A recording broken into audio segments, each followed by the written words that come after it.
ഉൽപ്പത്തി അധ്യായം 38.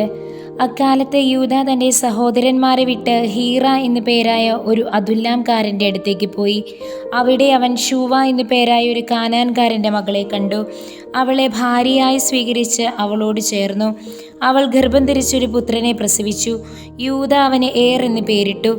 അവൾ വീണ്ടും ഗർഭം ധരിച്ചൊരു പുത്രനെ പ്രസവിച്ചു. അവനെ അവൾ ഓനാൻ എന്ന് വിളിച്ചു.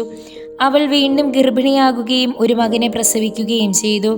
അവനെ അവൾ ഷേല എന്ന് വിളിച്ചു. അവൻ ജനിക്കുമ്പോൾ യൂദാ കെസീബിലായിരുന്നു. തൻ്റെ കടിഞ്ഞൂൽ പുത്രനായ ഏറിന് യൂദാ ഒരു ഭാര്യയെ തിരഞ്ഞെടുത്തു. അവളുടെ പേര് താമാർ എന്നായിരുന്നു.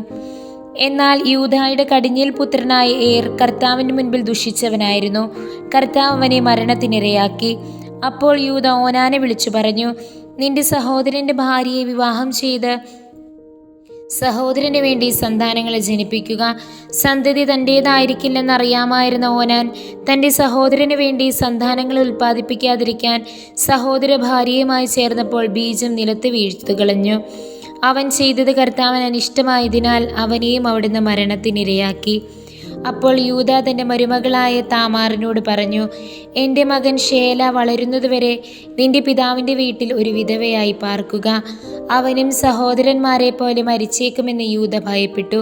താമാർ തൻ്റെ പിതാവിൻ്റെ വീട്ടിൽ പോയി താമസിച്ചു. കുറേ നാൾ കഴിഞ്ഞ് യൂദായുടെ ഭാര്യ ശൂവായുടെ മകൾ മരിച്ചു. ദുഃഖത്തിന് ആശ്വാസമുണ്ടായപ്പോൾ അവൻ തൻ്റെ സുഹൃത്ത് അദുല്ലാംകാരൻ ഹീറായുടെ കൂടെ തിമ്നായിൽ ആടുകളുടെ രോമം കത്തിരിക്കുന്നവരുടെ അടുത്തേക്ക് പോയി. നിന്റെ അമ്മായിപ്പൻ ആടുകളുടെ രോമം മുറിക്കാൻ തിമ്നായിലേക്ക് പോകുന്നുണ്ട് എന്ന് ആളുകൾ താമാറിനോട് പറഞ്ഞു. ഷേലായ്ക്ക് പ്രായമായിട്ടും തന്നെ അവന് വിവാഹം ചെയ്തു കൊടുക്കുന്നില്ലെന്ന് കണ്ട് താമാർ തൻ്റെ വിധവാവസ്ത്രങ്ങൾ മാറ്റി ഒരു മൂടുപടം കൊണ്ട് ദേഹമാകെ മറച്ച് തിമ്നായിലേക്കുള്ള വഴിയിൽ എനായിം പട്ടണത്തിൻ്റെ വാതിൽക്കൽ ചെന്നിരിപ്പായി. മുഖം മൂടിയിരുന്നത് കൊണ്ട് അവൾ ഒരു വേശ്യയാണെന്ന് യൂദാ വിചാരിച്ചു. വഴിവക്കത്ത് അവളുടെ അടുത്ത് ചെന്ന് അവൻ പറഞ്ഞു, വരൂ, ഞാൻ നിന്നെ പ്രാപിക്കട്ടെ. തൻ്റെ മരുമകളാണ് അവളെന്ന് അവൻ അറിഞ്ഞില്ല. അവൾ ചോദിച്ചു, അങ്ങ് എനിക്ക് എന്തു പ്രതിഫലം തരും? അവൻ പറഞ്ഞു, ആട്ടിൻകൂട്ടത്തിൽ നിന്ന് ഒരു ആട്ടിൻകുട്ടിയെ ഞാൻ കൊടുത്തയക്കാം. അവൾ ചോദിച്ചു, അതിനെ കൊടുത്തയക്കുന്നത് വരെ എന്തുറപ്പാണ് എനിക്ക് തരുക? അവൻ ചോദിച്ചു, ഉറപ്പായി എന്താണ് ഞാൻ നിനക്ക് തരേണ്ടത്? അവൾ പറഞ്ഞു, അങ്ങയുടെ മുദ്രമോതിരവും വളയും കയ്യിലെ വടിയും. അവൻ അവയെല്ലാം അവൾക്ക് കൊടുക്കുകയും അവളെ പ്രാപിക്കുകയും ചെയ്തു. അങ്ങനെ അവൾ അവനിൽ നിന്ന് ഗർഭം ധരിച്ചു. അവൾ അവിടെ നിന്ന് പോയി തൻ്റെ മൂടുപടം മാറ്റി വിധവാവസ്ത്രം ധരിച്ചു. താൻ ഈടുകൊടുത്തവ ആ സ്ത്രീയുടെ കയ്യിൽ നിന്ന് തിരിച്ചെടുക്കാൻ യൂദാ അദുല്ലാംകാരനായ സ്നേഹിതൻ്റെ കയ്യിൽ ആട്ടിൻകുട്ടിയെ കൊടുത്തയച്ചു. എന്നാൽ അവന് അവളെ കണ്ടുപിടിക്കാൻ കഴിഞ്ഞില്ല. അവൻ സ്ഥലത്തുള്ളവരോട് ചോദിച്ചു, എനീമിലെ വഴിവക്കിലിരുന്ന വേശ്യ എവിടെ? അവർ പറഞ്ഞു, ഇവിടെ അങ്ങനെ ഒരു വേശ്യയില്ല. അവൻ തിരിച്ചു ചെന്ന യൂദായോട് പറഞ്ഞു, അവളെ കണ്ടുപിടിക്കാൻ എനിക്ക് കഴിഞ്ഞില്ല. അവിടെ ഒരു വേശ്യയും ഉണ്ടായിരുന്നില്ല എന്ന് അവിടുത്തുകാർ പറയുകയും ചെയ്തു. യൂദാ പറഞ്ഞു, സാധനങ്ങൾ അവൾ സ്വന്തമായി സൂക്ഷിച്ചു കൊള്ളട്ടെ. നമ്മെ ആരും പരിഹസിക്കരുതല്ലോ. ഞാൻ ആട്ടിൻകുട്ടിയെ കൊടുത്തയച്ചു, എന്നാൽ നിനക്കവളെ കണ്ടുപിടിക്കാൻ കഴിഞ്ഞില്ല. ഏതാണ്ട് 3 മാസം കഴിഞ്ഞപ്പോൾ തൻ്റെ മരുമകളായ താമാർ വേശ്യാവൃത്തി നടത്തിയെന്നും അവളിപ്പോൾ ഗർഭിണിയാണെന്നും യൂദാ കേട്ടു. അവൻ പറഞ്ഞു, അവളെ പുറത്തിറക്കി ചുട്ടുകളയുക. അവളെ പുറത്തു കൊണ്ടുവന്നപ്പോൾ അവൾ തൻ്റെ അമ്മായിപ്പനൊരു സന്ദേശം അയച്ചു, ദയചെയ്ത് ഈ മുദ്രമോതിരവും വളയും വടിയും ആരുടേതെന്ന് കണ്ടുപിടിക്കുക. ഇവയുടെ ഉടമസ്ഥനിൽ നിന്നാണ് ഞാൻ ഗർഭിണിയായത്. അവ തൻ്റേതാണെന്ന് യൂദാ സമ്മതിച്ചു. അവൻ പറഞ്ഞു, എന്നേക്കാൾ നീതിയുള്ളവളാണവൾ. ഞാൻ അവളെ എൻ്റെ മകൻ ഷേലായ്ക്ക് ഭാര്യയായി കൊടുത്തില്ലല്ലോ. പിന്നീട് അവൻ അവളെ പ്രാപിച്ചില്ല. അവൾക്ക് പ്രസവ സമയമെടുത്തു. അവളുടെ ഉദരത്തിൽ 2 കുഞ്ഞുങ്ങളുണ്ടായിരുന്നു. പ്രസവ വേദന തുടങ്ങിയപ്പോൾ ഒരു കുഞ്ഞ് കൈ പുറത്തേക്ക് നീട്ടി. ഇവൻ ആദ്യം പുറത്തു വന്നു എന്ന് പറഞ്ഞ് സുധീകർമ്മിണി അവൻ്റെ കയ്യിൽ ചുവന്ന ഒരു ചരടു കെട്ടി. പക്ഷേ അവൻ കൈ ഉള്ളിലേക്ക് വലിച്ചു. അവൻ്റെ സഹോദരൻ പുറത്തു വന്നു. നീ തന്നെത്താൻ പുറത്തേക്ക് വഴിയുണ്ടാക്കിയല്ലോ എന്ന് പറഞ്ഞ് അവൾ അവനെ പേരസ് എന്ന് വിളിച്ചു. പിന്നീട് കയ്യിൽ ചുവന്ന ചരടുമായി അവൻ്റെ സഹോദരൻ പുറത്തു വന്നു. അവന് സേറഹ് എന്ന് പേരിട്ടു. ഉൽപ്പത്തി അധ്യായം 39. ജോസഫിനെ അവർ ഈജിപ്തിലേക്ക് കൊണ്ടുപോയി. അവനെ അവിടെ കൊണ്ടുചെന്ന ഇസ്മായിലരുടെ അടുക്കൽ നിന്ന് ഫറവോയുടെ ഒരു ഉദ്യോഗസ്ഥനും കാവൽപ്പടയുടെ നായകനുമായ പൊത്തിഫർ അവനെ വിലയ്ക്ക് വാങ്ങി. കർത്താവ് ജോസഫിൻ്റെ കൂടെ ഉണ്ടായിരുന്നു. എല്ലാ കാര്യങ്ങളിലും അവന് ശ്രേയസ്സുണ്ടായി. ഈജിപ്തുകാരനായ യജമാനൻ്റെ വീട്ടിലായിരുന്നു അവൻ. കർത്താവ് അവൻ്റെ കൂടെ ഉണ്ടെന്നും അവൻ ചെയ്യുന്നതൊക്കെ അവിടുന്ന് മംഗളകരമാക്കുന്നുവെന്നും അവൻ്റെ യജമാനന് മനസ്സിലായി. അവൻ യജമാനൻ്റെ പ്രീതിക്ക് പാത്രമായി. അവൻ പൊത്തിഫറിനെ ശുശ്രൂഷിച്ചു. തൻ്റെ വീടിൻ്റെ മേൽനോട്ടവും തനിക്കുള്ള എല്ലാറ്റിൻ്റെയും ചുമതലയും അവൻ ജോസഫിനെ ഏൽപ്പിച്ചു.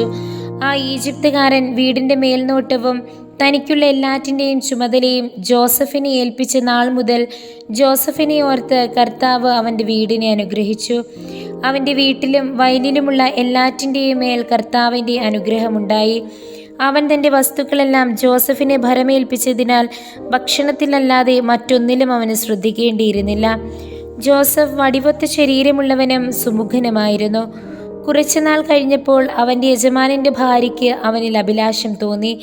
എൻ്റെ കൂടെ ശയിക്കുക അവൾ അവനോട് ആവശ്യപ്പെട്ടു. പക്ഷേ അവൻ വഴങ്ങിയില്ല. അവൻ അവളോട് പറഞ്ഞു, ഞാനുള്ളതുകൊണ്ട് യജമാനൻ വീട്ടിലുള്ള ഒന്നിനെക്കുറിച്ചും ശ്രദ്ധിക്കാറില്ല. എല്ലാം അവൻ എൻ്റെ കയ്യിൽ ഏൽപ്പിച്ചിരിക്കുന്നു. എന്നേക്കാൾ വലിയവനായി ആരും ഈ ഭവനത്തിലില്ല. എൻ്റെ മേൽനോട്ടത്തിൽ നിന്ന് നിങ്ങളെയല്ലാതെ മറ്റൊന്നും അവൻ മാറ്റി നിർത്തിയിട്ടില്ല. അത് നിങ്ങൾ അവൻ്റെ ഭാര്യയായതുകൊണ്ടാണ്. ഞാൻ എങ്ങനെയാണ് ഇത്ര നീചമായി പ്രവർത്തിച്ച് ദൈവത്തിനെതിരെ പാപം ചെയ്യുക? അനുദിനം അവൾ പറഞ്ഞിട്ടും അവളുടെ കൂടെ ശയിക്കാനോ അവളുടെ അടുത്തിരിക്കാനോ അവൻ കൂട്ടാക്കിയില്ല. ഒരു ദിവസം ജോസഫ് ജോലി ചെയ്യാനായി വീട്ടിനുള്ളിൽ പ്രവേശിച്ചു. വേലക്കാർ ആരും അകത്തില്ലായിരുന്നു. അപ്പോൾ അവൾ അവൻ്റെ മേലങ്കിയിൽ കടന്നു പിടിച്ചുകൊണ്ട് പറഞ്ഞു, എൻ്റെ കൂടെ ശയിക്കുക.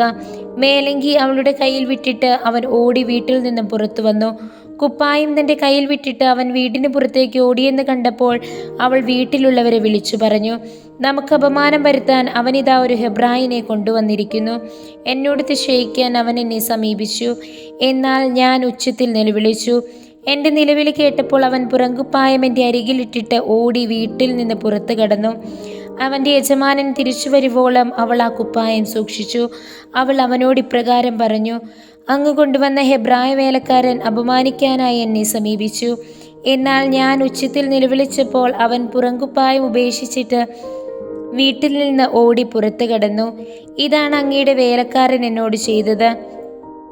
തൻ്റെ ഭാര്യ പറഞ്ഞത് കേട്ടപ്പോൾ അവൻ്റെ യജമാനൻ രോഷാകുലനായി. അവൻ ജോസഫിനെ രാജാവിൻ്റെ തടവുകാരിട്ടിരുന്ന കാരാഗൃഹത്തിലാക്കി. അങ്ങനെ അവൻ കാരാഗൃഹത്തിൽ കഴിച്ചുകൂട്ടി.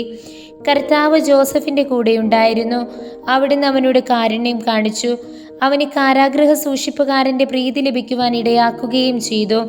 കാരാഗൃഹ സൂക്ഷിപ്പുകാരൻ തടവുകാരുടെയെല്ലാം മേൽനോട്ടം ജോസഫിനെ ഏൽപ്പിച്ചു.